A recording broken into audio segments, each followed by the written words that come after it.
In 2020, as many as 5.8 million Americans were living with Alzheimer's disease. Alzheimer's is a rapidly progressing degenerative brain disease that affects not only the patient, but the entire family. It takes an emotional toll on the family as you watch a loved one fade away to an empty shell.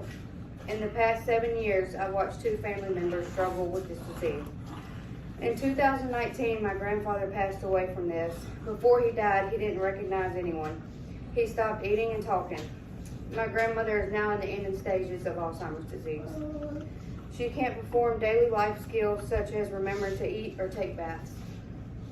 There is not one single cause of Alzheimer's, but there's many indicators that one can be aware of. Some say genetics play a part in this disease as well as increased age.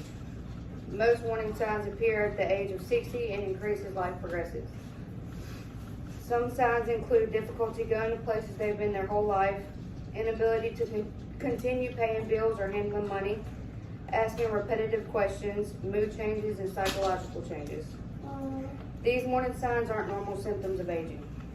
An early symptom for my family is when my grandmother couldn't go to the things she'd done for 20 years due to getting lost en route.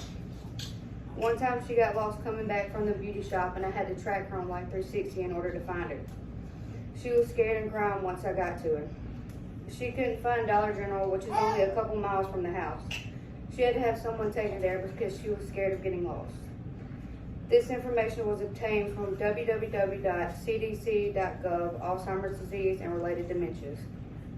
Once these symptoms occur, you'll see your primary care physician for more testing to confirm diagnosis. There are several different ways to confirm Alzheimer's disease. The first test is normally a physical and neurological assessment.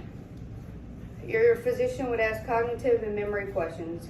There are questions such as your name, date of birth, address, year, and president. They check your balance, reflexes, and coordination. When doing the cognitive questions, my grandmother had difficulty knowing the year, the president at the time, and the day of the week. Other tests include brain imaging tests such as CTs, EEGs, and MRIs. They did EEGs which showed increased slowing in my grandmother's brain, which was a good indicator for Alzheimer's. This information was obtained from www.mayoclinic.org, Alzheimer's disease, and www.alz.org, what is Alzheimer's disease. There are tests that can help confirm the diagnosis of Alzheimer's where you can start to obtain treatment for this disease. Alzheimer's affects a person long before you get a concrete diagnosis. Living through the early symptoms also takes a toll on the family, watching their loved ones fight a battle they can't win and knowing there's nothing they can do about it.